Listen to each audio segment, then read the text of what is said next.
नमस्कार, स्वागत है आपका आपके अपने YouTube channel Arihant Hindi education में।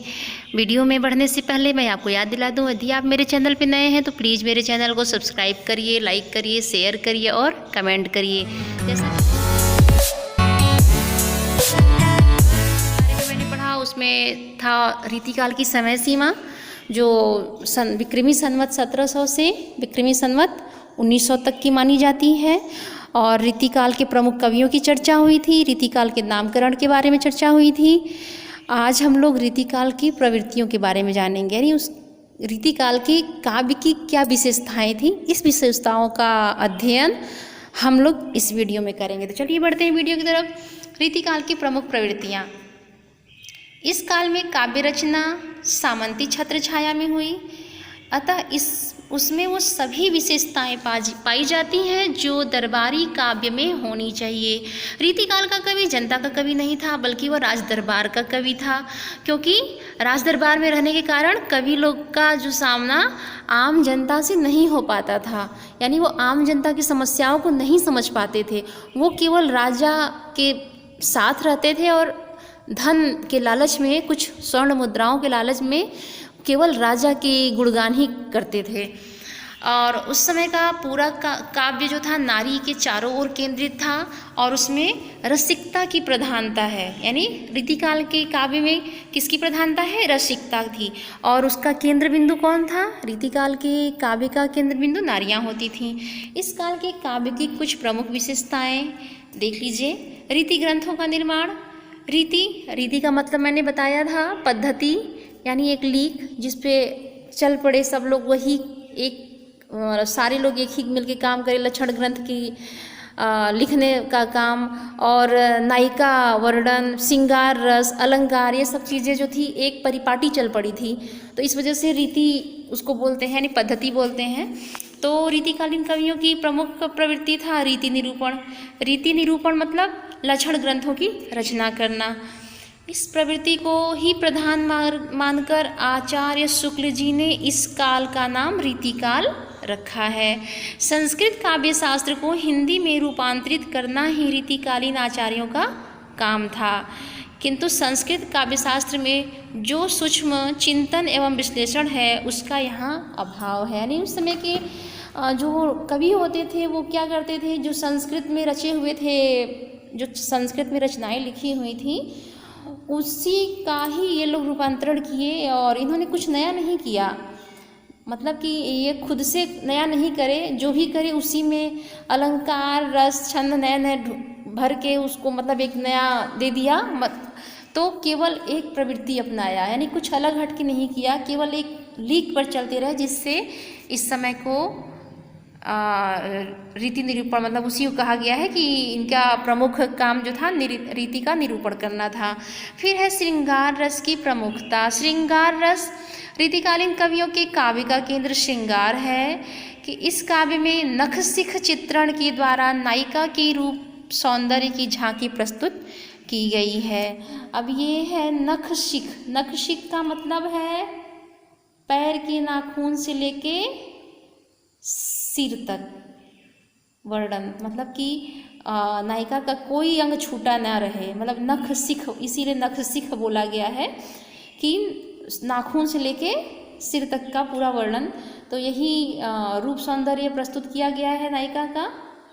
और राधा कृष्ण के प्रेम की लीलाओं का भी वर्णन किया गया है, लेकिन इसमें वो भक्ति भावना नहीं थी, यानी राधा कृष्ण के प्रति कोई भक्ति भाव नहीं था। वो केवल श्रृंगार के लालच में केवल नायिका के रूप में उनका चित्रण हुआ है। रीतिकालीन दरबारी परिवेश एवं कामुक मनोवृत्ति के कारण, ध्यान दीजिए, दरबारी परिवेश और कामुक मनोवृत्ति के कारण श्रृंगार एवं उससे संबंधित विषय ही इन कवियों को विशेष प्रिय रहे हैं। इनकी श्रृंगारिकता में रूप लिप्सा, भोग इच्छा, विलासिता एवं शरीर सुख की कामना ही दिखाई पड़ती है। उसके बाद अगली प्रवृत्ति है आश्रयदाताओं की प्रशंसा। जैसा कि हम लोग आदिकाल में भी पढ़े थे ये बात कि कवि जो थे वो अपने दरबार में छोटे छोटे राज्यों में जब बटा हुआ था राज्य, तो कवि जो जिसके दरबार में रहते थे उसका ही प्रशंसा करते थे। तो ये देखिए पॉइंट लगभग उस आदिकाल से मिल रहा है। तो रीतिकाल में भी यही चीज़ है, आश्रयदाताओं की प्रशंसा। रीतिकाल के कवि जो है दरबारों में रहते थे, किसी न किसी राजा के आश्रय में रहते थे।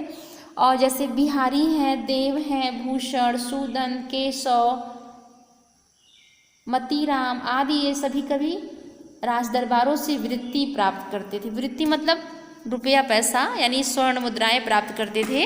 अतः आश्रयदाताओं का गुणगान करना इनकी व्यवस्था थी। यानी वहाँ रहते थे तो मजबूरी थी कि उन्हें राजा का ही गुणगान करना है, किसी अन्य का नहीं कर सकते। नहीं राजा तो नाराज हो जाएंगे, भाई नाराज होकर इनको निकाल देंगे तो इनकी आमदनी समाप्त हो जाएगी। तो जो कवि थे वो राजा के आश्रम रहते थे और उन्हीं की मजबूरी में उन्हीं का गुणगान करते थे। इन कवियों की को येन केन प्रकारण अपने आश्रयदाताओं को प्रसन्न रखने के लिए हमेशा प्रयत्नशील रहना पड़ता था। वीर रस के प्रसिद्ध कवि भूषण ने शिवाजी की प्रशंसा में शिवराज भूषण, शिवा बावनी, ध्यान दीजिए, वीर रस के प्रसिद्ध कवि भूषण ने शिवाजी की प्रशंसा में शिवराज भूषण और शिवा बावनी तथा छत्रसाल बुंदेला की प्रशंसा में छत्रसाल दशक की रचना की। यानी शिवाजी, राजा शिवाजी के प्रशंसा में 2 रचनाएं लिखी गई हैं, शिवराज भूषण, शिवा बावनी, और छत्रसाल बुंदेला जो राजा थे उनकी प्रशंसा में छत्रसाल दशक। ध्यान दीजिए, छत्रसाल दशक। तो छत्रसाल दशक की रचना हुई थी। और एक चीज़ इसमें कि रीतिकाल में वीर रस के प्रमुख कवि केवल यही थे, भूषण जी। फिर है चमत्कार प्रदर्शन, यानी इस काल में कवियों ने चमत्कार प्रदर्शन बहुत किए हैं। उसके लिए इन्होंने विभिन्न प्रकार के अलंकारों का प्रयोग किया है, जैसे यमक, श्लेष, अनुप्रास आदि। जैसे एक है उदाहरण, मेरी भव बाधा हरो, राधा नागरी सोए, जातन की झाई पड़े, श्याम हरित दुति होए। इस ऊपर की पंक्तियों में राधा की वंदना उतनी प्रमुख नहीं है जितनी कि श्लेष अलंकार के प्रदर्शन द्वारा तीन अर्थों की अभिव्यक्ति करना। यानी इसमें अर्थों की अभिव्यक्ति, अर्थों का चमत्कार उत्पन्न किया गया है अलंकार के माध्यम से, न कि राधा की वंदना की गई है। आगे बढ़ते हैं, प्रकृति चित्रण। रीतिकाल का प्रकृति चित्रण देखिए, रीति कवियों ने प्रकृति चित्रण प्रायः उद्दीपन एवं अलंकारिक रूप में किया है। प्रकृति का आलंबन रूप में चित्रण बहुत कम हुआ है। परंपरागत रूप में षड ऋतु वर्णन एवं 12 मासे का चित्रण भी इन कवियों ने किया है, परंतु उसमें कोई नवीनता नहीं है। नायक नायिका की मानसिक दशा के अनुकूल प्रकृति में वियोग काल में दुखद एवं संयोग काल में सुखद रूप में चित्रित की गई। यानी कि इन कवियों ने प्रकृति को क्या किया है कि यदि नायक और नायिका दुखी हैं और मतलब वियोगी, मतलब किसी वियोग के दुख से दुखी हैं, तो प्रकृति को भी वैसा दिखाया है। और अगर नायक नायिका सुखी हैं, संयोग है में है, मतलब कि मिले हुए हैं, साथ में रह रहे हैं, तो प्रकृति को भी उस रूप में दिखाया गया है। फिर है जीवन के प्रति संकुचित दृष्टिकोण। रीतिकालीन कवियों का दृष्टिकोण बहुत ही संकुचित था। किसी महान उद्देश्य की प्राप्ति के लिए वे काव्य रचना में प्रवृत्त नहीं हुए, यानी किसी महान उद्देश्य के लिए उन्होंने काव्य रचना नहीं की, बल्कि वे श्रृंगार प्रधान काव्य लिखकर अपने आश्रयदाता विलासी राजाओं का मनोरंजन ही करते थे।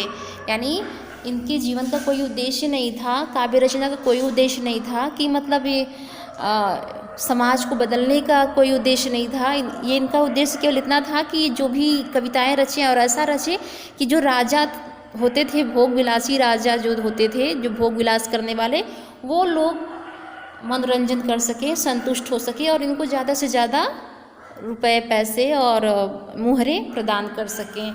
तो दरबारी वातावरण एवं विलासितापूर्ण जीवन में इन कवियों की दृष्टि को इतना संकुचित बना दिया कि वे जीवन और जगत की व्यापकता पर ध्यान ही नहीं दे पाए। यानी कि ये बाहरी दुनिया के बारे में इन्होंने कुछ नहीं लिखा, जो भी लिखा इन्होंने दरबार में रहने पर दरबारी माहौल और राजा के बारे में ही लिखा। यानी उन्हीं का मनोरंजन करने के लिए उन्हीं के लिए सब लिखते रहे, कुछ अलग से इन्होंने कुछ नहीं किया।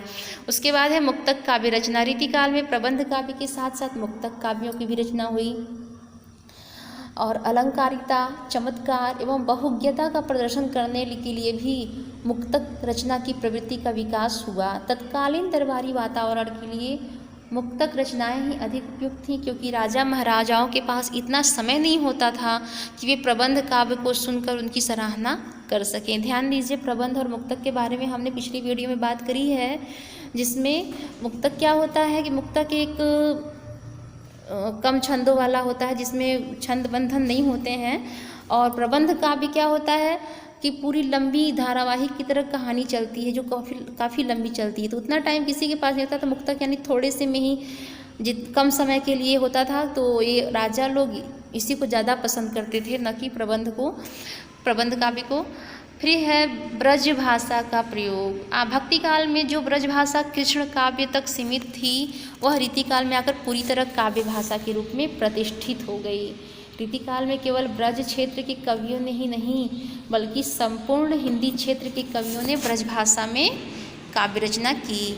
इस समय कवियों ने ब्रज भाषा में अवधि शब्दों एवं रूपों का इच्छानुसार प्रयोग किया। ध्यान दीजिए, इस समय कवियों ने ब्रज भाषा में अवधि शब्दों का भी प्रयोग किया है। रीतिकालीन कवियों ने कवित्त, सवैया, दोहे अधिक लिखे हैं, जो उनके वर्ण विषय के लिए पूर्णतः उपयुक्त छंद थे। इन कवियों ने एक ओर तो लक्षण ग्रंथ लिखकर हिंदी काव्य शास्त्र से परिचित कराया, और दूसरी ओर श्रृंगार प्रधान काव्य भी लिखा। तो आज के लिए इतना ही, और प्रवृत्तियाँ आपको मैंने बताया है, तो आप इसको कभी भी पूछता है कि रीतिकालीन किन्हीं 2 प्रवृत्तियों के बारे में बताइए, तो 1 नंबर का ही प्रश्न आता है, तो इतना लंबा लिखने की जरूरत नहीं है, आपको केवल पॉइंट पे लिखना है। जैसे है ब्रज भाषा का प्रयोग, मुक्तक काव्य की रचना, जीवन के प्रति संकुचित दृष्टिकोण, प्रकृति चित्रण, चमत्कार प्रदर्शन, आश्रयदाताओं की प्रशंसा और श्रृंगार रस की प्रमुखता, फिर है रीति ग्रंथों का निर्माण। ये है पॉइंट है, और पॉइंट के अंतर्गत जो मैंने बताया। तो आज के लिए बस इतना ही, धन्यवाद।